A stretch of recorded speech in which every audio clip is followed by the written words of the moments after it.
अस्सलाम वालेकुम। Page number 119 है। अलजेब्रिक एक्सप्रेशन का चैप्टर चल रहा है, चैप्टर नंबर 8 क्लास 7 का। अब हम पहुंच चुके हैं चैप्टर के एंड पे, जिसमें हम MCQs करने वाले हैं चैप्टर नंबर 8 के, और इंशाल्लाह आज हमारा ये यूनिट कंप्लीट हो जाएगा। इस वीक में ये वाला सिलेबस हमारा कंप्लीट हो जाएगा। सो स्टार्ट करते हैं। Select the correct answer from the given options.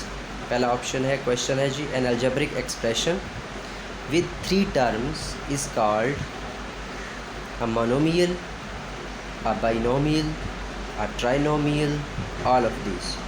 ठीक है, ये क्वेश्चन है। कल एक बच्चे ने क्विज़ बनाया था कहूट ऐप पे, तो वहाँ भी उसने ये क्वेश्चन रखा हुआ था। तो एक ऐसा अलजेब्रिक एक्सप्रेशन जिसमें 3 टर्म्स हो, ठीक है, वो अलजेब्रिक एक्सप्रेशन असल में पॉलिनोमियल ही होता है। ठीक है, पॉलिनोमियल्स की ये टाइप्स हैं, मोनोमियल, बाइनोमियल, ट्राइनोमियल। सो एक ऐसा अलजेब्रिक एक्सप्रेशन, क्योंकि आप जानते हैं कि every polynomial is an algebraic expression, इसलिए हम इसको अलजेब्रिक एक्सप्रेशन भी कह सकते हैं, क्योंकि हर पॉलिनोमियल अलजेब्रिक एक्सप्रेशन होता ही होता है। सो इसलिए understand whole. Let's continue. An algebraic expression with 3 terms. 3 terms होंगी तो ट्राई किसे कहते हैं? आपने लफ्ज़ सुना होगा ट्राइंगल। ट्राइंगल देखी हुई है ना? ट्राइंगल हैंगर देखा हुआ होगा आपने, जिस पे हम घर में इस्तेमाल करते हैं हैंगर कपड़ों के लिए। तो हैंगर की कितनी साइड्स होती हैं? 3। तो वो ट्राइंगल है आपका। ठीक है, तो ट्राई मीन 3, ट्राई मीन 3। सो यहाँ वो कितनी कह रहे हैं? 3 टर्म्स, तो इसलिए क्या है? ट्राइनोमियल। क्या आएगा? Trinomial. So this is the correct option, trinomial. Okay, अच्छा नेक्स्ट पे चलते हैं। क्वेश्चन नंबर 2 है, कहता है सिंप्लीफाई करें आप -x multiplied by -x multiplied by -x। ठीक है, सो जो एक्सपोनेंट है किसी भी अलजेब्रिक एक्सप्रेशन का, वो ये बताता है कि how many times the given expression is to be multiplied. So whenever you are given with the number of times a given expression is being multiplied, you just have to write the given expression just one time and raise the number equal to the number of times the algebraic expression is being multiplied। जितने time वो algebraic expression आ रहा है, आपने उतनी time उस पर power लगा देनी है, और फिर उसके आपने साइन का अगर -7 तो उसका भी फैसला कर लेना है, जैसे मैं आप अभी करके दिखाता हूँ। चलिए इसका सलूशन देख लेते हैं। ये -x multiplied by -x multiplied by -x। ठीक है, ये -x multiplied by -x multiplied by -x। So is equal to, ये देखें बेसिस सेम है, वेरिएबल सेम है, x और मल्टीप्लाई हो रहा है। वेरिएबल सेम हो और मल्टीप्लाई हो तो एक्सपोनेंट क्या होते हैं? ऐड 1 2 3, क्या हो जाएगा? 3। ठीक है, अब फैसला करना है हमने माइनस का। तो अब ये देखें, ये माइनस और ये माइनस आपस में क्या हो रहा है? मल्टीप्लाई। तो सेम साइन मल्टीप्लाई होकर क्या बन जाएगा? प्लस। ठीक है, अब ये प्लस मल्टीप्लाई और किसके साथ हो रहा है? इस माइनस के साथ। तो ये प्लस और ये माइनस क्या रिज़ल्ट देंगे? यहाँ पे प्लस, डिफरेंट साइन और मल्टीप्लाई में क्या आएगा? माइनस। तो -x³। तो -x³ कौन सा? ऑप्शन नंबर डी, ये आपका करेक्ट आंसर। ओके, तीसरा MCQ देखें। The degree of the sum of expressions.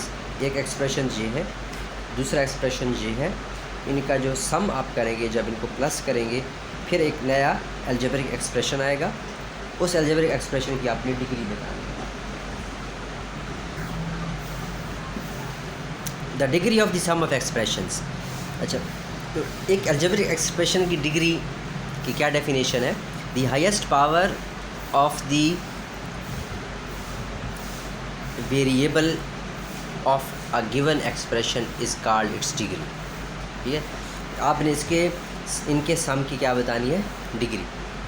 उसके लिए ठीक है, आप इनको सम कर लें। ये पहला एक्सप्रेशन था एंड ये दूसरा था, इनको प्लस करना है, इक्वल लगा लिया। तो ये देख, ये x टू दी पावर 4। अब देखें एडिशन कंडीशन क्या है ऐड करने के लिए और सब्ट्रैक्ट करने के लिए कि एक्सपोनेंट्स और वेरिएबल सेम होने चाहिए। वेरिएबल x एक्सपोनेंट 4 इस जैसा कोई और ढूंढे, वेरिएबल x एक्सपोनेंट 4 है कोई और नहीं, इसलिए इसको ऐसे ही लिखना पड़ेगा, अकेला है ये। और वेरिएबल y एक्सपोनेंट 2 ऐसा है कोई, वेरिएबल y एक्सपोनेंट 2 नहीं है, ठीक है, इस जैसा भी कोई नहीं है। इसी तरह वेरिएबल x और y, वेरिएबल x और y ऐसा है कोई, ये पड़ा x और y, आप इनको इकट्ठा लिखें, ये -5xy प्लस 2xy इस तरह। और नेक्स्ट क्या है, वेरिएबल x और एक्सपोनेंट 3, ये भी अकेला है जैसा और कोई नहीं है।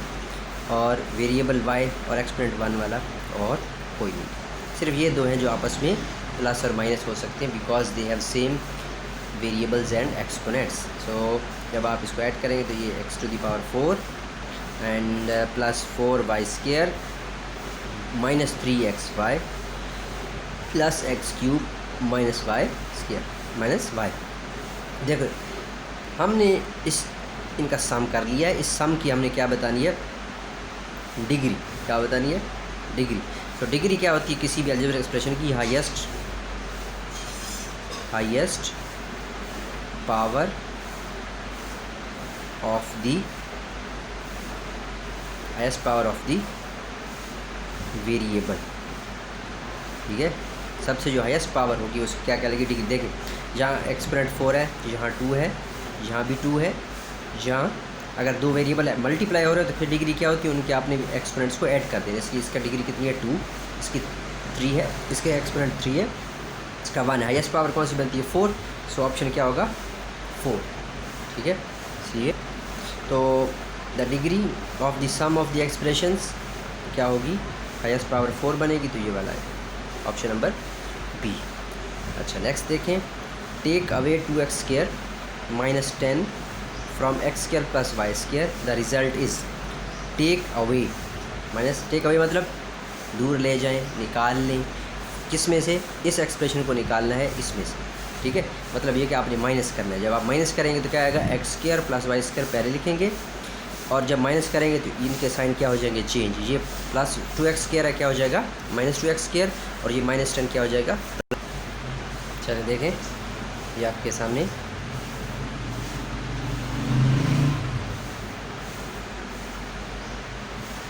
ये x² प्लस y² में से माइनस करना है 2x² -10 को, तो ये प्लस माइनस हो गया, माइनस क्या हो गया, प्लस साइन चेंज करते हैं माइनस में, x के base x exponent 2 base x exponent 2 minus हो सकते हैं। तो यहाँ से 2x² में से एक x, क्योंकि इसका साइन माइनस है, इसका क्या है प्लस, ठीक है, कोई साइन ना हो तो क्या होता है प्लस, तो डिफरेंट साइन क्या करते हैं माइनस, 2 - 1 1x² बच जाएगा, साइन 2 का आएगा माइनस। यहाँ क्या है प्लस y² कोई और इस जैसा नहीं है, -10 का, और इस तरह +10 वाला भी नहीं है, तो ये आंसर आ गया, ठीक है। यहाँ देखिए ये ऑप्शन कौन समझ सकते हैं, ये ऑप्शन नंबर बी बनता है, -x² प्लस y² प्लस 10, ठीक हो गया। नेक्स्ट है, the length of a rectangle is x + 3 then its breadth is x - 5, the area of the rectangle is. चलिए ये करते हैं, ठीक है। लास्ट MCQ है एक्सरसाइज 8 चैप्टर नंबर 8 का। The length of a rectangle is x + 3 and its breadth is x - 5, the area of the rectangle आपको बताना है, ठीक है। आपके पास एक रेक्टेंगल है, उसकी ये लेंथ x + 3 है और उसकी ब्रेड्थ x - 5 है, आपने उसके अंदर का एरिया बताना है। तो आप जानते हैं जो एरिया ऑफ रेक्टेंगल है ना, area of rectangle is equal to length multiplied by breadth, ठीक है। तो आपके पास अगर एरिया को मैं ऐसे शो कर रहा हूँ, अगर तो लेंथ कितनी दी हुई है उसने x + 3 और मल्टीप्लाइड बाय ब्रेड्थ कितनी दी हुई है x - 5। आप इन्हें क्या कर लें, मल्टीप्लाई कर लें, और आपको मल्टीप्लाई करना भी अलजेब्रिक एक्सप्रेशन को आता है माशाल्लाह। जिन बच्चों ने कल में होमवर्क में काम किया है, बहुत ज़बरदस्त काम किया है, ठीक है। जिन्हें जो काम में पार्टिसिपेट कर रहे हैं क्लास में, वो समझ भी रहे हैं बात को और फिर कर भी रहे हैं, ठीक है। और जो हाथ नहीं लगा रहे तो अपना नुकसान कर रहे हैं, हमारा नहीं कर रहे। सो एक्स और एक्स को अगर आप मल्टीप्लाई पहले करेंगे, यानी पहले ये वाला एक्स मल्टीप्लाई हो जाएगा किसके साथ, पूरे एक्स माइनस 5 के साथ, और फिर प्लस 3 मल्टीप्लाई हो जाएगा इसी एक्स माइनस 5 के साथ। जब एक्स के साथ मल्टीप्लाई होगा तो एक्स और एक्स ये देखें मल्टीप्लाई हो रहे हैं और बेसिस सेम है, वेरिएबल सेम हो, और मल्टीप्लाई और एक्सपोनेंट ऐड कर देने आपने, 1 + 1 2।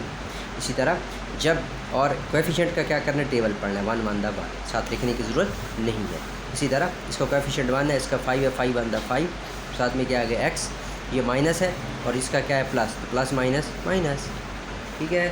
अच्छा, डिफरेंट साइन हो तो माइनस लगाना है। अब यहाँ आ सकते हैं आप, इसका कोएफिशिएंट 1 है, ये 3 है, 3 1 ज़ा 3, वेरिएबल एक्स है, इस जैसे कोई और वेरिएबल यहाँ नहीं पड़ा, अगर वेरिएबल होता तो एक्सपोनेंट्स को ऐड करते, इसलिए एक्स का एक्स ही रहेगा। ये यहाँ मल्टीप्लाई हो गया। अब एक्स को किससे मल्टीप्लाई करना है, 5 से, 3 5 ज़ा 15 प्लस माइनस माइनस, ठीक है। एक मल्टीप्लिकेशन का प्रोसेस कंप्लीट हो गया। अब आपके पास माइनस और प्लस नज़र आ रहा है। अब आपने माइनस और प्लस के असूल को यूज़ करते हुए ये काम करना है। क्या है जी, प्लस माइनस के लिए क्या कंडीशन है कि वेरिएबल और एक्सपोनेंट सेम होने चाहिए, ठीक है। वेरिएबल एक्स एक्सपोनेंट 2, जैसा कोई और टर्म पड़ी है नहीं पड़ी तो इसको ऐसे ही लिखना पड़ेगा, variable x exponent 1, variable x exponent 1। ये देखिए आपस में प्लस माइनस हो सकते हैं। अब अगला क्वेश्चन ये है कि ये प्लस होंगे यानी ऐड करेंगे या सब्ट्रैक्ट करेंगे। तो अगर इनके साइन डिफरेंट है तो आपने सब्ट्रैक्ट करना है। तो प्लस और माइनस, एक माइनस है एक प्लस है, तो माइनस करेंगे तो 2x बच जाएंगे। साइन कौन सा आएगा रिजल्ट के साथ, जो 5 का, तो कौन सा है माइनस, यहाँ क्या आ जाएगा -50। अभी फिर देख लें आप, ये तो माइनस हो रहे हैं, कर नहीं सकते क्योंकि वेरिएबल और एक्सपोनेंट सेम नहीं है। तो ये क्या है, एरिया ऑफ दी रेक्टेंगल। अगर इस जैसा कोई ऑप्शन है तो आप उस पर क्या कर दें, टिक कर दें, x² -2x -15। चले देखें हमारा क्या आंसर आया था, x² -2x -15 है ना।